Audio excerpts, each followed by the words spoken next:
What's up, everybody? This is Manpreet Singh, and I am But one Singh, and you're watching Unbox with Singhs. Today, we are going to be bringing you a very, I guess you can say, fresh video. At the same time, not so fresh because it's been a little while since we've been using these bad boys here. And today's our, I guess you can say, iPhone review of the 12 series. Yes, I have the Pro Max here. And I have the regular 12, which is right now wearing a D brand teardown skin, and the skin is not it's not the matte version, it's the regular one, and I really like this because it gives me grip. By the way, we're not sponsored in part at all by D brand. However, if they want to sponsor us, they totally can. And I also have the D brand regular, the new glass screen protector on here, and I also have another different brand skin on the edges. Don't tell D brand. And yeah, so we're both rocking iPhones, and between me and you, we actually used every single one. These are just the ones we kind of stuck with. These are the ones we stuck with, yes. So personally, I used the non-pro versions. I used the regular 12. This is my third regular 12, and I'll explain that. I also had the 12 mini, and you had the pros. So I had the regular Pro, the 12 Pro, and then I switched to the 12 Pro Max when it came out, so I've been using it since day one. Actually, I bought it on the day it came out, so I was able to, lucky enough to pick it up on the same day. At the same day I came with you and I picked up the 12 mini. Exactly, and you picked up the 12 mini, which was kind of so we have some awesome. We have some unboxings of these. We'll put them into the video as well. We'll link them in, and one of them, I think the one for the Max got lost somewhere, but whatever. Oh yeah, maybe. They're all this. I'll tell you what's in the box right now, guys. An iPhone and a cable. Yeah. And a sticker. Just one sticker though. That's it. That's it.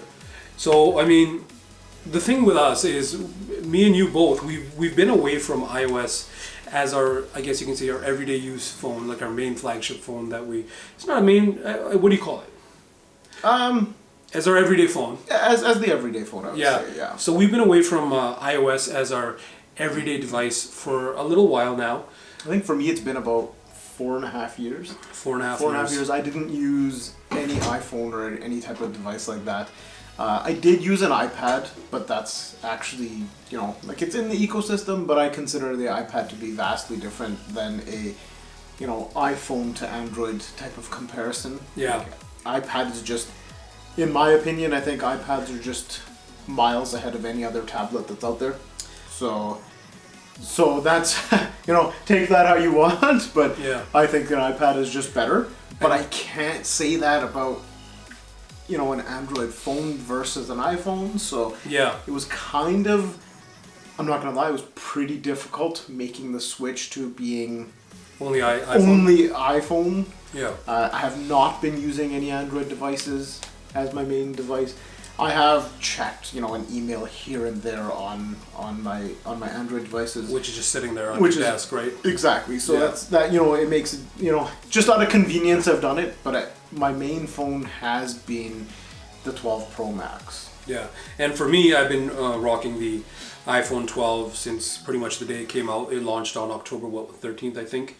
I've had it. I got it that week. I got it middle of the week, so I got it 2 days after launch. Yeah. But I did something funny that week. I actually went, because what happens is I think it was November. November. Yeah, sorry, November. I don't know. I think it was supposed to be October, but COVID has. You know what? COVID has mangled our brain cells all up, so without even having it. It's affecting us. So what I did do is, this is what happened. It was October. That phone wasn't available when I did this. October they launched the iPhone 12 series. So they made the announcement for it in October. So I went to Apple and I was like, you know what? I need a new iPhone, because I was rocking the XR for a little while. I got a good deal. I bought the XR second hand off of somebody. Got it for an amazing price, so I just picked it up. And I used it for filmmaking and for shooting videos and things like that. Amazing phone. For me, it was a 64 gig model. So, I mean, if any of you are filmmakers out there, or you understand the need for high definition or 4K filming, 64 gigs of space isn't usually a good amount. It'll fill up pretty quick. Very, very much. No, not for a full day of shooting and maybe 2 days of shooting on the go. So I used it for a while. I played with iOS 14 beta when it first came out, but I was still rocking an Android as my main phone, and it was a high-end Android, and I did not want to switch to the iPhone even during this process. Part of it I figured was the iPhone XR was a little bit heavy. It is a bit heavy and bulky. Yes, it is one of those ones that's kind of harder to hold. It's not exactly comfortable. If you're a two-handed user, it's totally fine. Yeah. Right, but if you're like me or like us, we like to use our phones with one hand, and Yeah, even the contrast between us. I like the big phones. He likes the smaller phones. Yeah. I've kind of learned to adapt my hand to make it work for me. I do still use them with one hand, but I've adapted over time. At the same time, the XR was a little bit bigger than the smaller sized or regular sized base model. Yes. At the end of the day, the XR was a solid phone, but with the XR I had some, holding it one-handed wasn't a problem in terms of using it, but when you put a case on it, added so much bulk to it. A lot of bulk. And the bezel on that thing was like as thick as my pinky nail, like this thickness. And it was like, wow, this is ridiculous. Now, in contrast to that, I was using a Samsung Galaxy S20, which you can't see bezels on. And I was just like, aesthetically, and also the XR had an LCD screen compared to an OLED on the Samsung. Compared to the OLED, yeah. So what I decided to do was, I liked the iPhone conceptually. I was like, this is too big. I need something smaller. I need something with a little bit better battery even. So the 11 Pro. And they launched the 12 series. They made the announcement. They had the video drop and everything. And I was like, you know what they're going to do? They're going to drop the price of the 11 Pro. I walk into Apple, all masked up with COVID, and I walked into Apple, and in fact, they had dropped the price about $300 to buy out, which isn't a bad deal on an iPhone 11 Pro. And I bought the 256 gigabyte model. In fact, one of the carriers here in Canada had it at a lower buyout price, and Apple matched that. Yes. So I was like, okay, good deal. One problem. About a week in, I was loving the size. 5.8 inch display.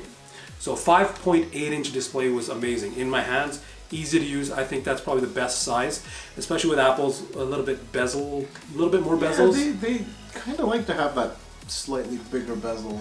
But they have that roundedness, so that adds to that bezel because it looks so flush. But the 11 Pro was a solid phone in my opinion. I regret doing what I did with it, which I'm about to tell you about. But at the same time, it was heavy.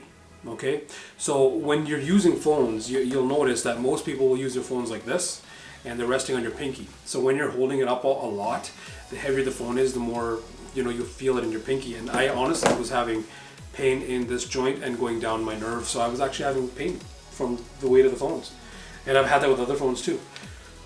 So a week later, I went and I did some research on the 12. I didn't need the 12. I was like, you know what, this is a great time to buy an 11 Pro. However, one thing I did do research on, I did a comparison, and the 12 is made out of aluminum. The 12 battery life is a little bit less. However, it's optimized to last about the same time. It lasts. And we'll talk about that. Battery, yeah. But the 12 is made out of aluminum, therefore same screen size as the XR, so I'm back there, but I can handle it, and it was perfect. So I actually went for the iPhone 12, and that's how I landed here. And I feel like this is the perfect one, whether I use it as my main phone or not. Currently I am. But to have it for filmmaking and the purposes that Apple is probably the best in terms of video. I would say, yeah, they're probably the best in video. Probably going to be rocking this one for a while. And I didn't want to drop my money on the Pro, because I figured maybe when they get to the 13 iteration, USB-C might be there and a bunch of other things. So, but now we're hearing leaks that there might not be any ports on it, so yeah, it'll be interesting to see what's happening. Yeah, so what are some things you're enjoying with the iPhone? You've been away from it for a little while. I haven't been away from it because I've been using it as like a secondary and checking the software out here and there. Yeah, I haven't really been away from it. By the way, guys, I know I'm a little rant here, but I also have it's a brand new screen protector and it's already peeling, but and that's the thing with the curved display. But I have an iPhone 8 here.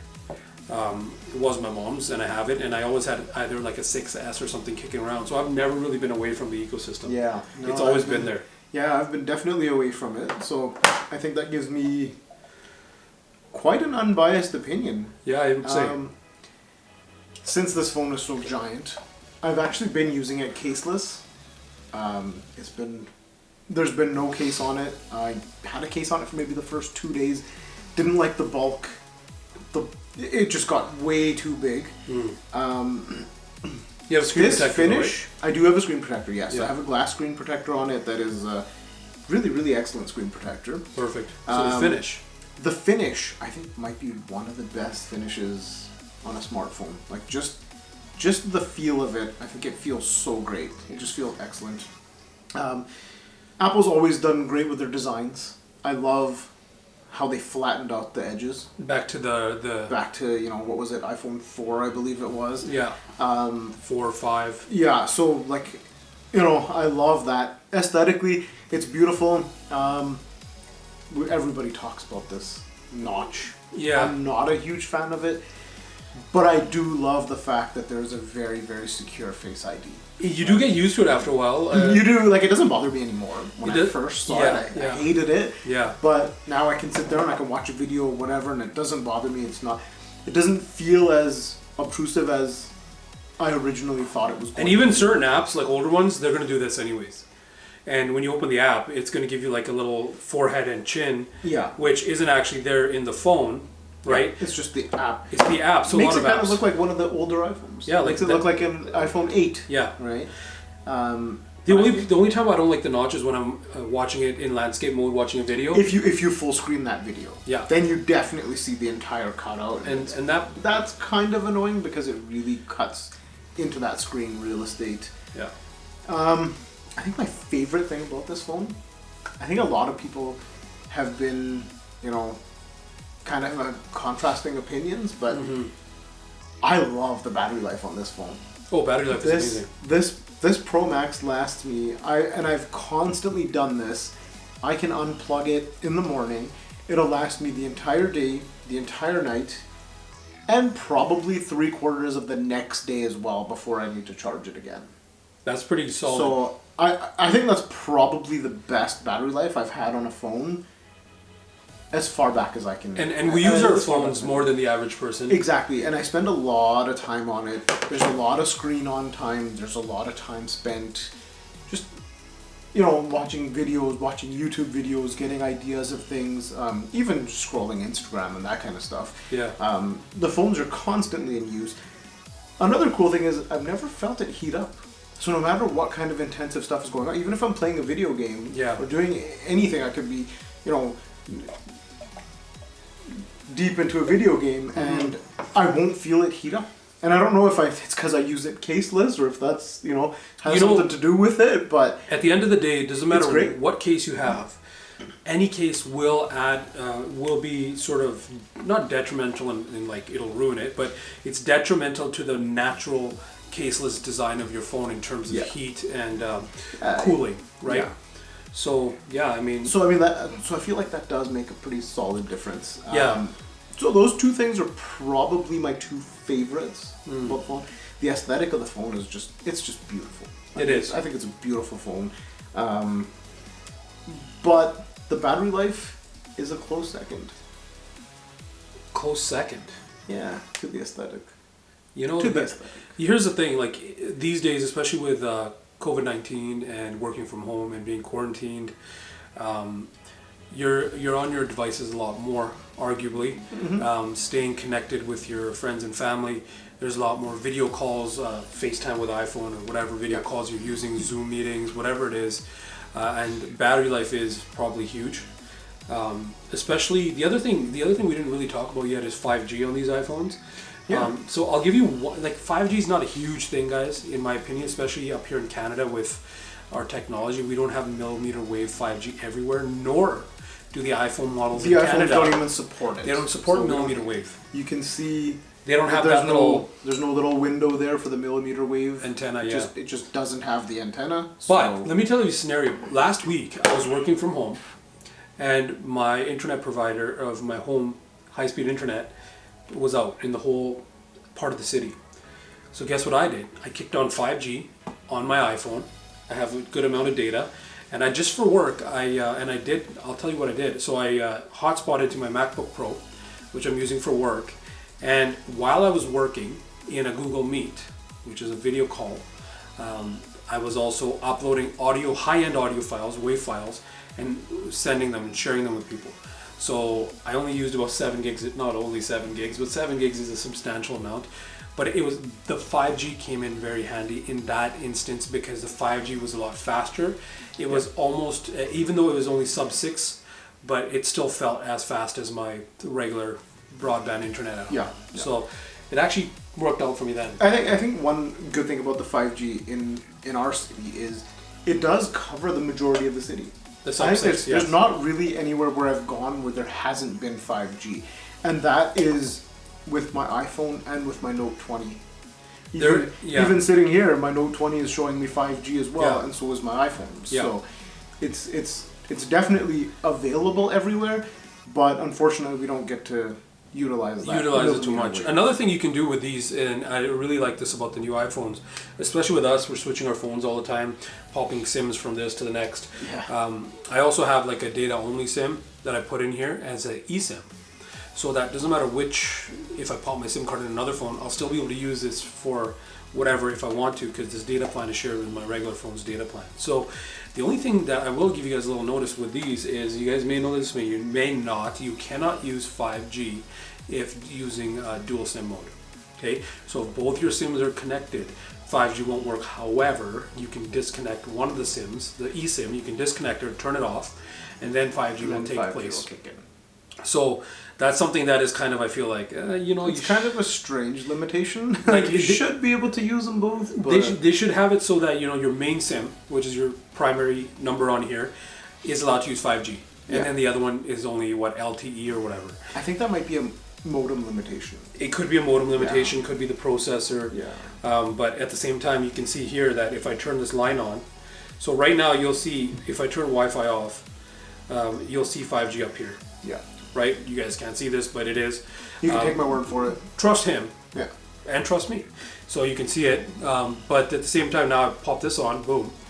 Second line is on, and it's back to LTE. And it's jumped to LTE. And it shows, the cool thing with iPhones on dual SIM when you're using 2 lines on it, is you see 2 different signal. 2 little reception, signal gauges there. I think that's cool. I think it's cool. So, I think it looks really cool. But so at the end of the day, it's definitely just something that I noticed with these. But speaking of battery life on your phone, do you want to talk about the situation I had when I switched to my 12 mini? Oh man, that was actually kind of... It was disappointing. Kind of so speaking of battery life with your 12 Pro Max, which is a mouthful in itself. Actually, before we get to the mini, is what we're going to talk about. I also had the 12 Pro before the Pro Max. Yes, you did. That one also had excellent battery life. So amazing. Consistently, I would end the day with 15, 20, 25% battery. It never died on me, no matter how hard I used the phone. It had excellent battery life. So that's something. As that you were using that one, when you first, we got it in the first week. I got the 12. Yeah. You got the 12 Pro, and I remember then we're like, should we turn iMessage on? Should we? I know. We actually had a debate before we turned iMessage on because we weren't sure if we were going to be sticking with iPhones. Like, should we turn it on? Should we?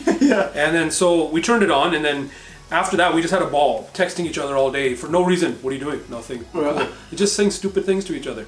And but one of the things we were texting each other, probably, I'm not even joking, every hour, 45 minutes. Oh, guess what my battery? We just text each other our battery. Guess what my battery's at? It's just like 18%. Sometimes there was no contact. It was just a percentage. A percentage, and that's it. And the thing that I think it was exciting because although the battery is less than the 11 Pro, and even arguably less than the XR on the regular 12, and the 12 Pro, because they had the same battery, so I was thinking yours would drain more, having more RAM. Exactly. And, just having it. Just being used and the screen being so big and all that kind of stuff, but no. I would message them sometimes like an hour or two later, and it'd be like 2% down. But our battery lives on your 12 Pro and my 12 were almost the same. Yeah, and the numbers were pretty much identical throughout. I was getting about a day and a half, and I was destroying the screen on time. Like I was on it, because that's what we do when we get something new. Is we just use the heck out of the phone. Yeah. And I was on YouTube all the time. I actually just left it on too. Like, I just put on YouTube videos. And I just put it down and walk around. Wouldn't even be watching them. It would just be on. Just to see what kind of screen on time. Video podcasts. Yeah. I'd watch like live streams on here and everything. I'd make videos on here. I pretty much use the the heck out of it for the first week. Yeah. And the battery was solid. And it never gave me a problem. Yeah.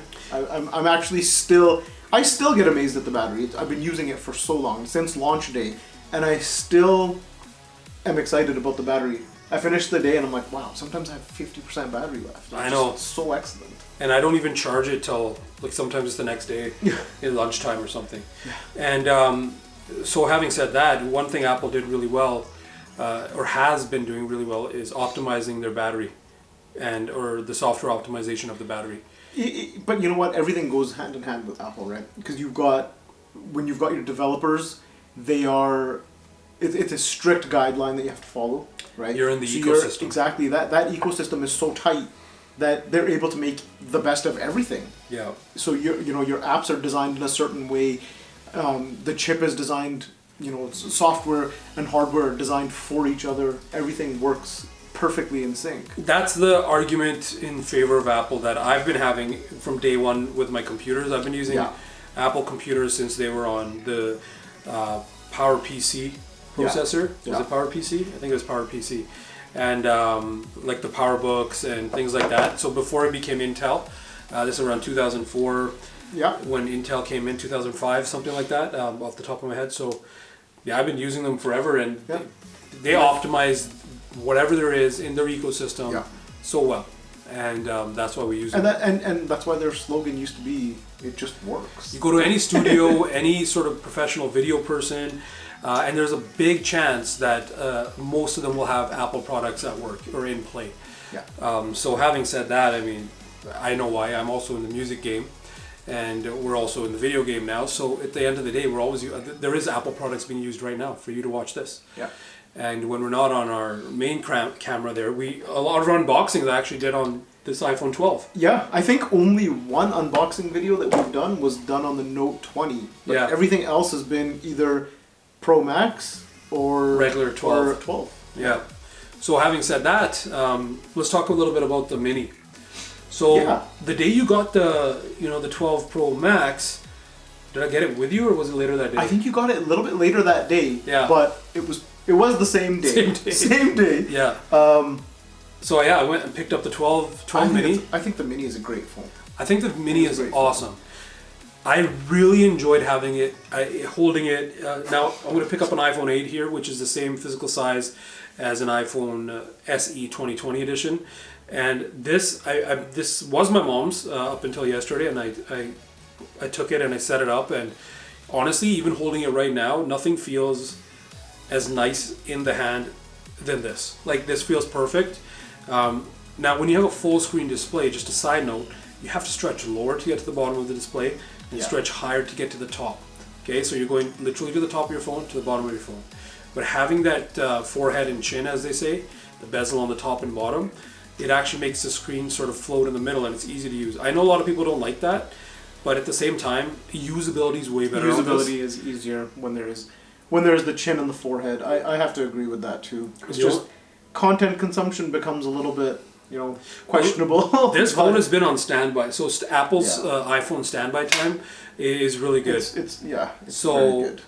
Parents that are, they don't care about being on their phone all day. I want to say especially moms, because one, the size is perfect, right?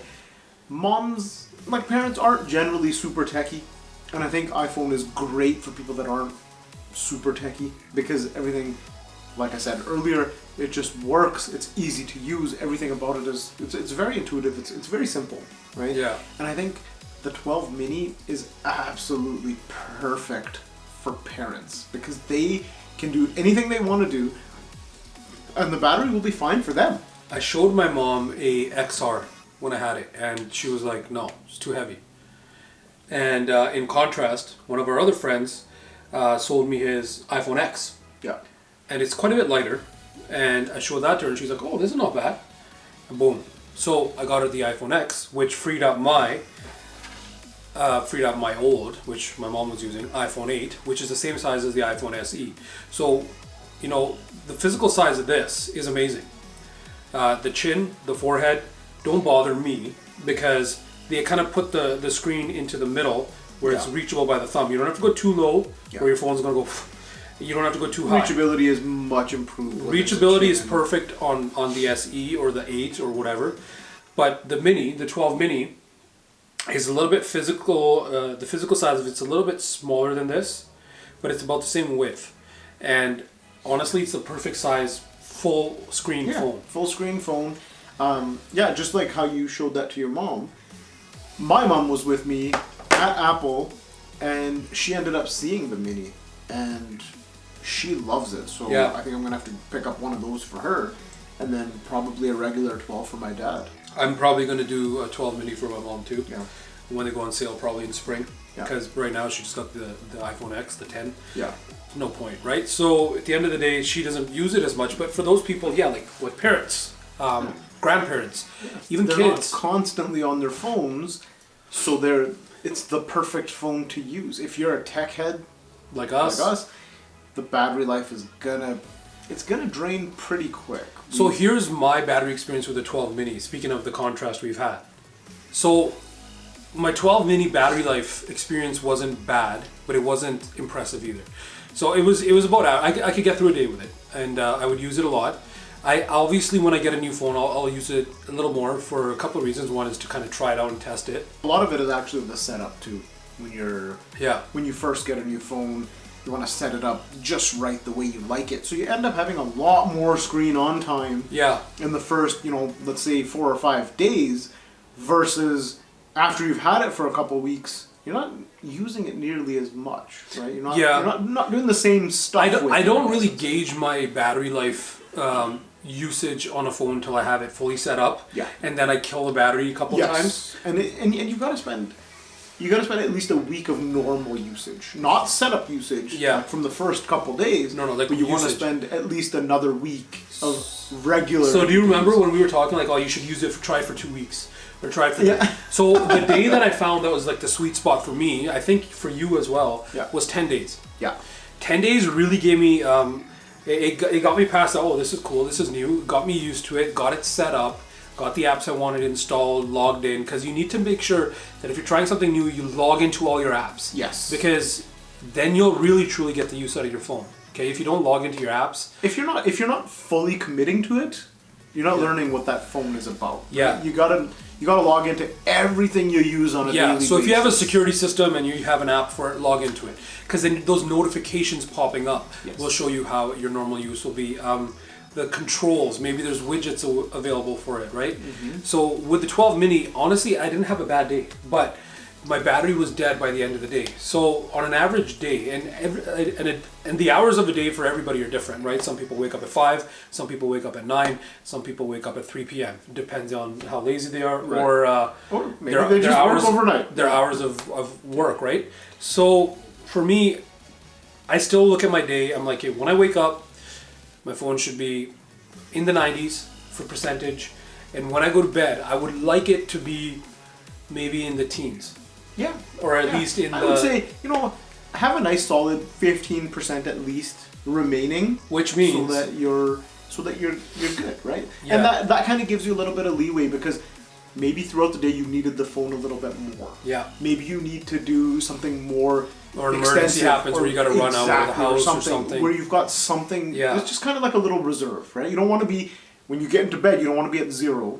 No. You want to have a little bit of a. What if you forget to charge it? You want a little bit of leeway in the morning. So with iPhones, their standby time is amazing. But for me, it was like this. If in a day, if you look at the 100% battery, I want to be able to have 10% to spare. Yes. Minimum. Yes. At least 15%, I would say, I like to have to spare. So that's for moments like, hey, let's say you forget to charge it. Your charge is not working. Something happened, and next day you got to take a flight. Next day you got to go to work in the morning. You have to commute. And things like that. You should have something before you're able to plug it in. Even if you jump into bed and you get called out to come somewhere, like if something, for an emergency, you got to run out. Yeah. You want to have that little bit of. Your furnace breaks. Your phone's dead. What are you going to do? You want to have a little bit of extra juice to get you through that, maybe potential little bit of a situation that you could get into. Yeah, and with an iPhone, 15% can go a long way if you know how to utilize that. Absolutely. But at the same time, having used the 12, I would have stayed with the 12 Mini, to be very honest with you guys, if it wasn't for the battery life. The 12, for me, is perfect in terms of battery life. It lasts me about a day and a half without having to charge it. The screen on time is about 7 hours, 7 to 8 hours for me. Yeah. I'll I check think it we've gone a little bit above 8 a few times too. Yeah, we did. All the sharing that we've done with battery stats. Oh my gosh, yeah. So my last screen on time here, this is with I charged it. It was like 6 hours, right? So 5 hours 10 minutes plus some standby. So, but that's because I used it YouTube nonstop. Yeah.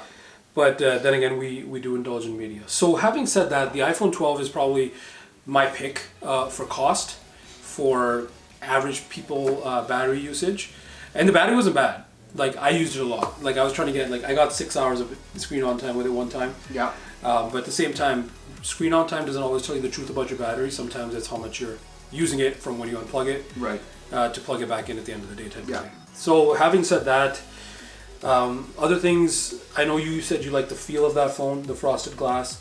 The other thing is the iPhone 12 mini's weight was, oh my gosh, was it ever light? It was very light. It was very light. That was refreshing. It was kind of refreshing, but for me personally, I do like a heavier phone. Yeah. I want to feel that there's a phone in my hand. I want to be able to say, I want to be able to just have that weight. And a lot of people don't like having heavy phones. You being one of those people. I enjoy having a heavier phone. I think it's just, I think I've just gotten used to it because I've been a Samsung Note guy since, I think the Note 3. I've pretty much had all of them since then to now, even the Note 20 Ultra, and it's just, I'm used to the weight. I like having that. Yeah. When they transitioned to the heavier glass screen or glass front, it just made me feel so much better. And I know what you mean because I've picked up these phones and I'm like, I pick up this one and I'm like, feel solid. Yeah. Right. I don't mind holding it like this. Yeah. But I'm not going to be holding the phone like this. Exactly. Unless I'm pulling out the second hand. Exactly. And I'm two-handed. Yeah. And typing on these big ones is awesome. I don't mind big phones. Do you remember I used to have the Sony Xperia Z Ultra? Yes. But that was light. So for me, it was a light phone. For me, it's more weight than size. I don't mind big, but if it's heavy, then it's like, So having said that, with the iPhones, one thing I know we both missed and we both really like is the toggle, the switch. Yes. On the side. I missed that. On the Android side, I think the only company that does it is OnePlus. Yeah. They've got the mute. They've got like a full mute, then they have vibrate, and then they've got sound on, which I think is a great idea. I think so. That's something that I miss. Three-way switch. Yeah, that's something that I miss on this because there's no easy way to just put it to mute. Yeah. There's no easy way to. There's no one touch where it's no longer going to vibrate. You have to actually go into the settings, shut off the vibrate. Yeah. So sometimes when you're going into a meeting and you don't want to be disturbed or whatever, it helps. Yeah. It helps to have those types of things. Yeah. So that's kind of a drawback. So it's like a double-edged sword because I love having the toggle, but if they went one more step extra, make it a gave us three-way a mute, that would be even better. Yeah.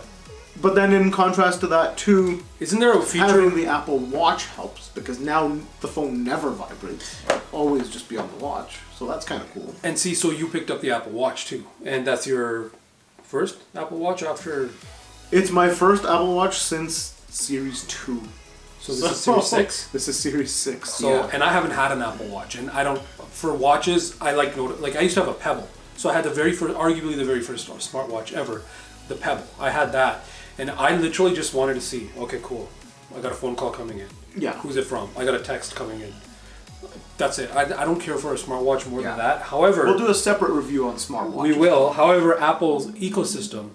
Now, after you bought your watch and we were talking about that, then I was thinking, I was like, you know what? Maybe if I had an Apple Watch, more cost, more jumping into the ecosystem. More ecosystem diving. But, if I had an Apple Watch, then the 12 mini would have been just fine for me because I have an iPad. Yes.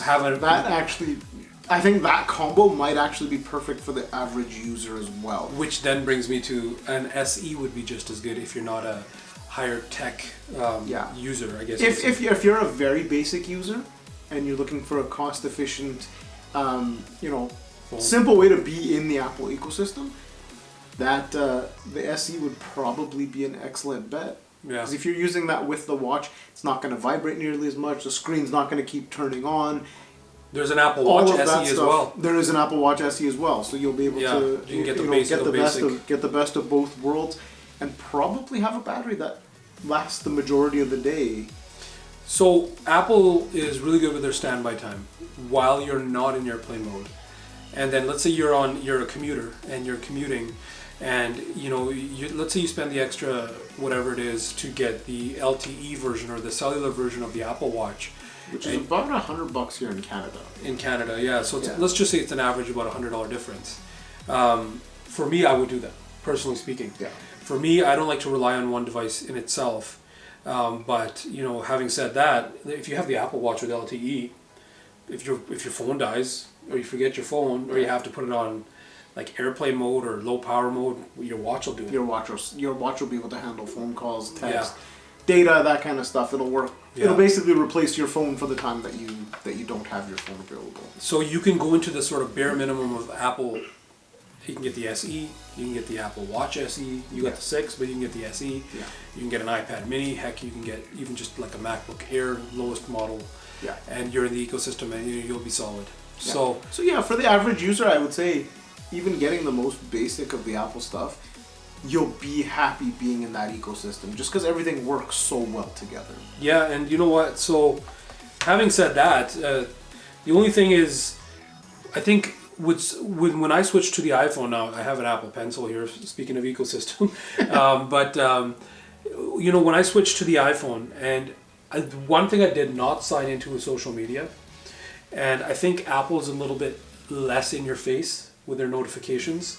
The management of their notifications is a little bit different than Android, although if you go into settings in Android, you can turn them off as well. You can turn them off as well, yeah. But I did purposefully, when I set up the iPhone, I made sure there was less notifications on, and I found myself looking at my phone way more like, hey, like, am I missing out? Mm-hmm. The FOMO effect, fear of missing out. But I was like, oh, I didn't get a notification for something. Yeah. And I just didn't even log into social media, and it was beautiful. Yeah. It was beautiful. That's a whole different topic and conversation. But is there anything else you want to talk about with your iPhone experience? You know what? I think we could talk a little bit about widgets. Widgets were a really nice introduction into the iOS world. Yes. I first got my glimpse of them on my iPad. Me too, yeah. I downloaded the beta version of iOS 14, was it? Yeah. It was iOS 14.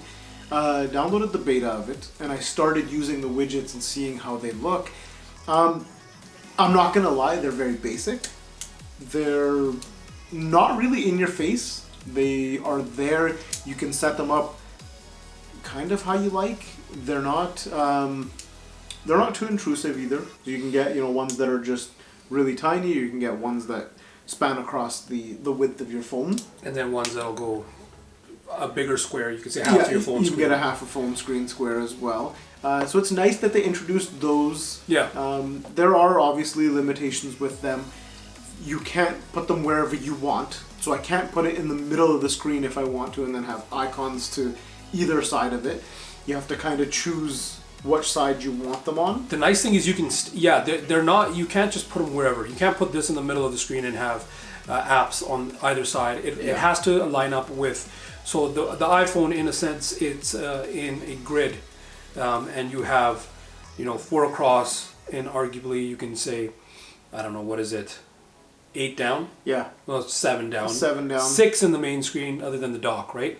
So you can have 6 down, you can have 4 across. So it gives you like 24 different, if you multiply. It is just a grid, yeah. It's a grid, and nothing's going in and out of that grid. Yeah. Except for, like a 2x2 you can do. 2x2. I think 2x2 is the smallest you can actually do as well. Yeah, so you can do it. 2x2s on there right 2x2 is this, which I have here.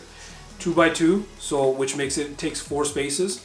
And then you can do a 2 down and 4 across, which therefore would take 8 spaces. Right. And then you can do a 4 down and 4 across, so you can do, which would take 16 spaces. I can show you one on mine that has, so it's this one here.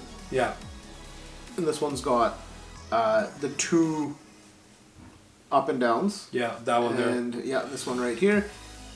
1 and 2 are up and down, and then there's 4 across. Yeah. So you can see that that's how many are being taken.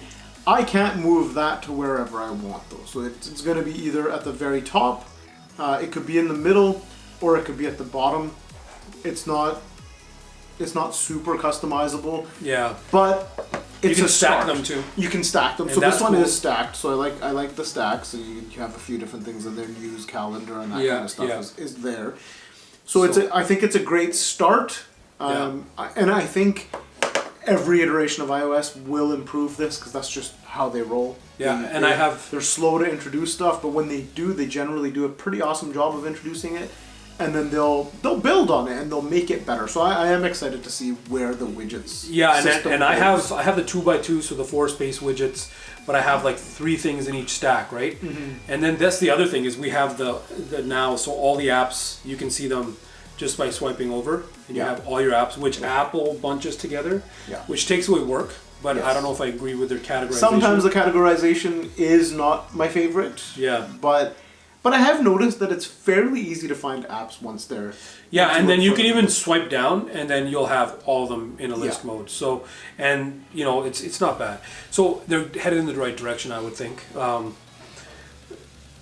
only thing with this is gestures. I think that's my only sort of... If you can improve your gestures to be like the Android gestures... Yeah, I think just the back gesture is kind of annoying because you have to go right to the edge of the screen, and then you kind of have to give it a long drag. Yeah, you can't just swipe like a quick swipe. It's got to be like a drag across. And you can't customize the ability to do that. You can't change that. Yeah. So you can only do that on Android. So if I'm on my Pixel, I don't see that changing though. To be totally honest, like I can go Apple boom. Apple likes to make you do things the way they want you to do stuff. So. Yeah. So I kind of don't think that's going to change. That might be something that we'll just either have to get used to, or, you know, again, that's an opinion of ours. You might love. You might not even. You might love sliding backwards like that. But at the same time, that's gestures. There's also icons on the screen you can just press, right? So absolutely, that'll work. But other than that, I think, you know, with like there's see you were also mentioning to me that social media consumption's better on the iPhones for you. Yeah, you know what? I think actually posting pictures and stuff, like if you were to post a picture on Instagram versus, you know, posting pictures on Instagram or loading to Facebook or whatever, they seem to be better. The quality seems to be better. The posting itself is simpler, right? It's easier to do. Everything about it is I think a little bit better than the Android. It's right from the device. Like right now we're on our camera. Yeah. And we have to go into our computer and then do stuff and then post it. Mm-hmm. With an iPhone, it's I guess you can say more intuitive. Right from the phone here, from the cameras on the phone to right straight to social media and higher quality. Yeah, and the quality is a big deal to a lot of people. So, and that comes down to app optimization. Yeah. Apple wants it optimized a certain way. So for it to be best for the battery, for it to be best for consumption, for it to be best for, you know, just the size of your screen even, right? Yeah. So like the app that's being used on my Macs is going to be different than the app that's being used on the Mini because it's optimized for each screen. So, you know, those types of things, they make that consumption a little bit better too. Yeah. And you know this is kind of hilarious, but it's a very random thing that I've noticed between Android and iOS. This actually just popped into my mind now. But when you're scrolling on Instagram, if you need to zoom into something on Instagram, if you zoom in, you can actually let go of one finger when you're zoomed into something on Instagram on iOS. But if you do the same thing on Android and you let go of one finger, it pops back. It'll pop back to the normal size photo. So like it allows you to just such a small thing that zoom gesture becomes it's a little thing, but it becomes something that makes it more user friendly. You know, using the iPhones, I'm not 100% sold on it. I am pretty happy with That's the scary thing, isn't it? Like, it's scary. Like, I've been using that since launch, and I can't say I'm sold. Like, that's... Yeah, I'm with you on that. The thing is, like, I like it. I can live with it. If it's all I have... I could live with it, yes. No problem. But at the same time, I do feel like there's a few things, especially with the gestures for me. If the gestures were fixed, I think I'd be okay with it, personally speaking. But there's a few other things. Like Apple has, speaking of the ecosystem, Apple's really locked us into their ecosystem. Oh yes, big time. Like subscriptions. Yeah. So I mean, we both subscribe to Apple Music. Yeah, I have. I've never gotten away from it. I've never gotten away from that. And that kind of stuff just works so well on these devices, though. Like that integration is so perfect. So the subscriptions, though, now you have to pay for news. Yeah, now you don't like that. The Apple TV, like, okay, I get Apple TV because you're paying for something like Netflix. Yeah, exactly. But like news, Apple News Plus, Apple Arcade. Yeah. It's like really like you're buying into one thing. Maybe like, you know, they even have their storage for iCloud subscriptions. Yeah. So it's kind of like, okay, you know, we're in a world where you have so many different subscriptions. You're paying every month, you lose track. $12 here, $5 here.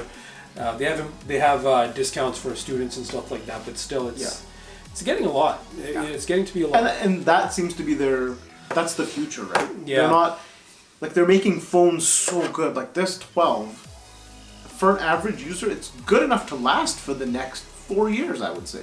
Like the speed, the versatility, everything that this phone can do, I think you're good to use it for the next 4 years. Yeah. I don't have to get a new phone. I will, because I'm a techie. Yeah. But the average user does not have to buy a new phone. So I think being in that type of situation now, I think Apple's had to go to the model of, you know, hey, subscribe to these monthly things to maintain their revenues. Yeah. People are going to buy less phones, I think, now. I think with the situation of the economy worldwide with COVID-19 and just how far phones have come, it's kind of like they're plateauing now because the innovation is kind of going away. There is innovation, but the innovation is kind of like, it's not like, oh my god, that's so cool every single time. It's like, okay, minor upgrades, right? So you can, and that's why Apple, the other good thing about Apple is they give, the life of their phones is about 5 years. 5 years of updates, roughly. They do 5 years of updates. I just threw 4 out there as a general number, but this can last and work well beyond the 5 years. Beyond the 5 years. You won't get the new updates, but everything that's on there will still work just fine. So in my family, there's still somebody using a 6S. Yeah. It's my old 6S. And because it still gets support. Works great. It works just fine. It works excellent, yeah. So that's a little bit about iPhones, a little discussion about iPhones. We can show you some of that. We'll have some unboxing videos of a few of them. And but otherwise, you know, overall, if I was to give Apple a score for their current 12 model lineup, I'd give them about an 8. Yeah, I think I'd agree. There's small things that are not 7.75 yet. There's some small things that are not up to par yet. Yeah. Maps being one of them. Like, I don't know if you use Maps a lot. I don't use them Google a whole Maps. lot, but I did. So the crazy thing is, I actually have not downloaded Google Maps onto this phone. I've been exclusively using Apple Maps because I wanted to give it a proper try. Okay. I do like it. It has improved from when I used it about 4.5, 5 years ago. It has improved quite a bit, but there are some small things. Let's say you go to some place that's not like a commonly, traveled to area. You can sometimes, it'll put the pin there and you'll know that the location is right there, but it'll leave you on the main street. Like Google has now adapted, and it'll take you in to whatever the entrance is and actually take you to the door. Whereas Apple will take you to the main street and they'll be like, all right, from here, you can figure out these last, 10 meters or whatever it is that you have to go. So the other thing that I'm not a huge fan of that I love on Google Maps is I can leave a review for a place. That's my favorite thing. So lately, I've been leaving a lot of reviews. And I leave pictures of places that I go to. Just, it helps out the next person that wants to go there. Maybe someone wants to try out the restaurant and they like my review. I'm a vegetarian, so maybe there's other vegetarians out there that want to try something out. And maybe what I've enjoyed is something that they're going to enjoy, right? So I like leaving that little bit of a review. What I don't like about Apple Maps is they actually link you to Yelp. So I can't just go into Maps and leave a review for the next person that's going to be using Apple Maps. I'll have to go into Yelp. I had to create an account in Yelp, and then you got to leave. You know where this problem rises from? It arises from, with Google, you need a Gmail or a Google account to log in. It uses that login for everything. For everything. Apple has an Apple ID, but they don't use that Apple ID for your login as an Apple user. Right. So that's kind of a thing that's, it's not a huge deal, but it's something that's a big deal to someone like me. And I like using those types of things. I like helping other people, maybe I find a nice hole in the wall restaurant. Right? It's nice to pass that information along. So what else? You know, there was a couple other things. I think maybe the last thing that bothers me is if I'm looking at the screen, I can't just see the battery percentage in the top corner of the screen. If I grab my Android, I've got my battery percentage showing on my always on display. And that is a huge missing piece in the Apple ecosystem, I think. Always on display Apple. I've got my battery percentage showing right here all the time. And look at this. On the iPhone 8. iPhone 8, you can actually turn that on. On battery percentage. You can see the battery percentage on the iPhone 8. I just turned it on. Come to 12, you have to swipe down to see how much battery percentage there is. Or, one more thing you can do is you can install or set up use a widget. The widget to show you the battery percentage. And that's a nice widget because on my iPad it shows my Apple Pencil. This one will show my any headphones I have or anything hooked up. Yes. So that is one thing that I really like. I do have the battery widget set up as well. That is actually a really nice addition to it. But it's not on your lock screen. I just screen. like having it on my lock screen. I like having it visible anytime I want to see it without having to reach and swipe down on the phone. I think Apple can alleviate that with putting an always on display. Or just getting rid of the notch. The notch! So guys, you know, you've been listening to us a little bit ramble and rant and, you know, discuss some of our thoughts. Likes and dislikes. And just general thoughts, Yeah, just general thoughts about the iPhones, especially with the Series 12 and linking it to other iPhones and a little bit of contrast to Android. Hope you guys enjoyed the video. Make sure you guys like and subscribe, as well as definitely leave some comments. Let us know what you like, what you don't like, even, because you know what, we want to improve our content for you guys. We're doing this to hopefully give you guys some ideas of what's good in the tech world. We want to make sure that you guys are happy with the content. So definitely leave us a comment, like, subscribe, like Patuan said, share.